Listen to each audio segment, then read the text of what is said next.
Ser adolescente es difícil. Lidiar con las hormonas desbocadas, las inseguridades y el acné mientras intentas descubrir quién eres y dónde encajas en la sociedad no es ninguna broma. Realmente no es el mejor momento para intentar tomar decisiones importantes sobre tu futuro.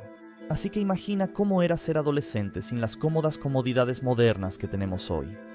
Siendo realistas, en la Europa medieval era afortunado si llegabas a la adolescencia debido a la alta mortalidad infantil. La sociedad medieval temprana prácticamente ignoró el concepto de adolescencia. A los 12 años legalmente eras considerado adulto. La gente moría joven y muchos niños se quedaban sin uno o incluso ambos padres antes de llegar a la pubertad. Algunos quedaban huérfanos antes de nacer. Retrocedamos en el tiempo para entender la vida de los jóvenes medievales. ¿Por qué se entregaban a extraños y se les sacaban los dientes a los novatos? Bienvenidos a la locura medieval.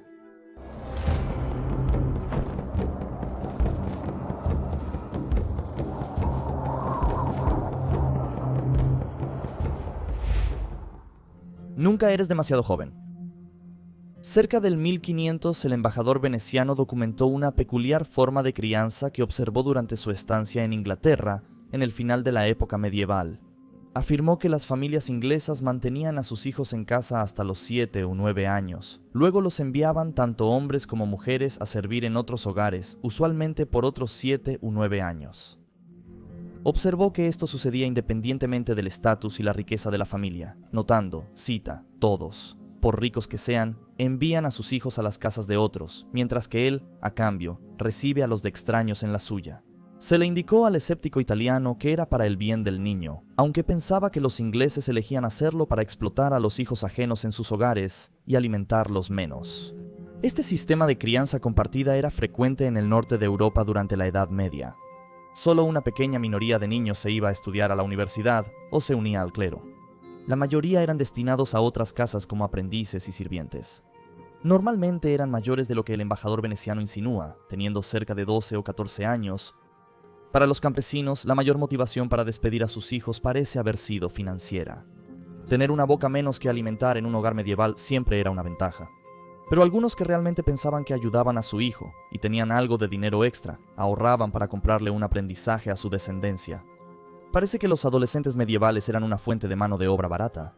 Tras el golpe de la peste negra en 1350, era lógico contratar un aprendiz para vivir en casa debido a que, con la reducción de la población, los trabajadores se encarecieron y la comida se abarató. Quizás se pensaba que, aunque los padres pueden instruir a sus hijos en habilidades para la vida, podrían aprender mejor de otros, o tal vez era una manera de lidiar con adolescentes desobedientes. ¿Existía la idea de que era más sencillo para los ajenos criar niños en la Italia del siglo XIV? Poirot de Certaldo, un comerciante florentino, aconsejó, cito, «Tienes un hijo que no hace nada bueno. Entrégalo de inmediato en manos de un comerciante que lo enviará a otro país, o envíalo tú mismo a uno de tus amigos cercanos. No se puede hacer más. Mientras esté contigo, no cambiará». Algunos adolescentes se vieron obligados a comportarse mediante contrato. En Northampton, Inglaterra, en 1396, el alcalde presenció un contrato entre un herrero de cobre llamado John Hindley y su aprendiz Thomas. Hindley se hizo tutor de Thomas, prometiendo alimentarlo, enseñarle su oficio y evitar castigos severos ante errores. A cambio, Thomas tuvo que prometer no escapar, apostar, robar, visitar prostitutas o casarse. Si incumplía el contrato, el aprendizaje se extendería de 7 a 14 años. Pero para muchos jóvenes, varios años de celibato eran demasiado, y los aprendices ganaron una reputación por pasar el tiempo en tabernas y deleitarse en comportamientos descarados. Para la mayoría de los adolescentes, separarse de sus padres sería traumático. Uno escribió, cito, «Para todo lo que fue un placer para mí cuando era un niño, desde los 3 hasta los 10 años, mientras estaba bajo el cuidado de mi padre y mi madre, se convierta ahora en tormentos y dolor». Pero él fue uno de los afortunados que pudo escribir sus sentimientos y comunicarse con sus padres en casa. La mayoría de sirvientes y aprendices analfabetos no podían mantener contacto con sus familias. Aunque vivían solo a unas millas, podían sentirse solos y abandonados. La pubertad conlleva mucha responsabilidad. A pesar de considerar a los adolescentes inmaduros, hay numerosos ejemplos de su responsabilidad suficiente para ser nombrados gobernantes. Carlos VIII de Francia se hizo rey en 1483 a los 13 años. Juan de Bohemia fue nombrado rey a los 14 años en 1410 y conde de Luxemburgo a los 17 tras casarse. En la batalla de Crécy en 1346 el ejército inglés, famoso por sus líderes veteranos, siguió a Eduardo el Príncipe Negro, que contaba con solo 16 años. A pesar de su joven edad, Eduardo fue reconocido como un distinguido caballero de su tiempo, alabado como un exitoso comandante inglés en la Guerra de los 100 Años y un ejemplo de caballerosidad para sus contemporáneos. Algunas niñas medievales eran vistas como suficientemente maduras para ocupar puestos de poder. Juana se hizo reina de Nápoles en 1343. Juana de Arco comandó un ejército a los 17 años y más menores ascendieron al poder en la Edad Media, incluyendo un emperador. Viejos antes de tiempo. La mayoría de las mujeres de élite tendían a casarse más jóvenes que las mujeres de otros grupos sociales debido a la necesidad de uniones políticas. Frecuentemente, los de la alta sociedad francesa e inglesa se casaban a los 12 años o antes. En este punto, se consideraba que eran adultos y se esperaba que se comportaran como tal. Muchos chicos élite también se casaban temprano, pero con expectativas distintas, y su adolescencia despreocupada no terminaba tan abruptamente. Generalmente podían seguir con su tutoría y conducta indisciplinada tras casarse. El jurista del siglo XIII, Henry Bracton, afirmó que una niña se convierte en mujer al asumir responsabilidades domésticas. Fue uno de los pocos escritores que abordó el ciclo de vida de una mujer.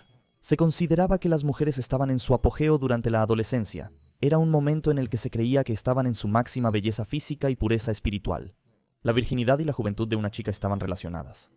Una vez que se casaba, y ya no era virgen, se pensaba que había dejado atrás la etapa más perfecta de su vida. Para los medievales, el tránsito de niña a mujer adulta ocurría por sus interacciones con hombres, cuando dejaban su familia o aprendizajes para convertirse en esposas. Juventud malgastada. El Manual Scholarium es un texto latino del siglo XV que fue escrito en Alemania.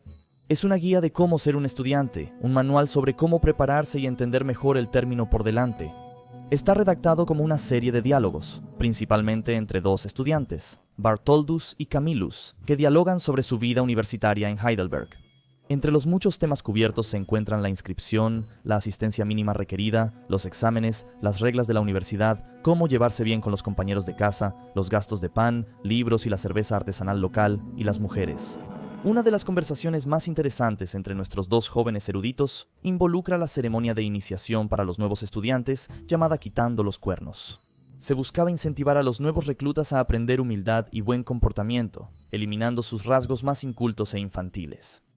En la discusión, la Venus de cara de bebé, lo que hoy llamaríamos un novato, es cruelmente insultado y humillado por dos chicos mayores que lo acusan de ser un animal tonto, patético, maloliente y feo.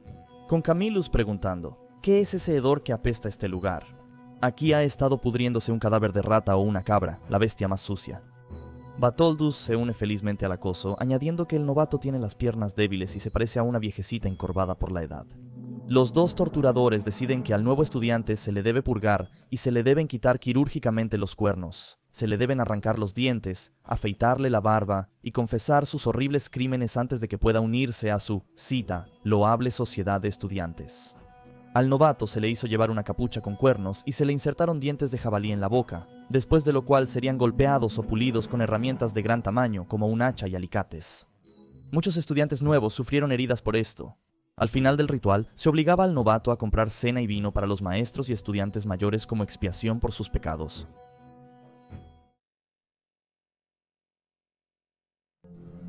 Patadas adolescentes. Este tipo de iniciación que hoy conocemos como novatadas, o al menos acoso, no fue un incidente aislado y ocurrió en toda Europa del Norte. En París, donde era un problema particular, se introdujeron reglas para detener el abuso físico y verbal contra los novatos, en el capítulo, en el dormitorio, en el aula y en los jardines. Aunque el hecho de que la penalización por llamar borrachos a los profesores en la Universidad de la Sorbona era comprar una ronda de bebidas para todos, muestra que el reglamento parisino no se seguía tan estrictamente.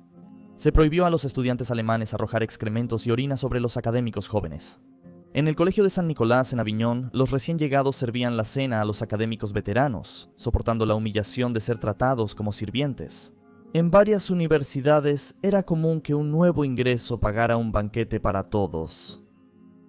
Especialmente en Heidelberg, en 1419, los novatos tenían un ritual de novatadas que implicaba que un estudiante pagara por sus compañeros para visitar los baños locales. Dado que esto era un eufemismo para contratar a un conjunto de prostitutas, difícilmente puede interpretarse como una lección moral.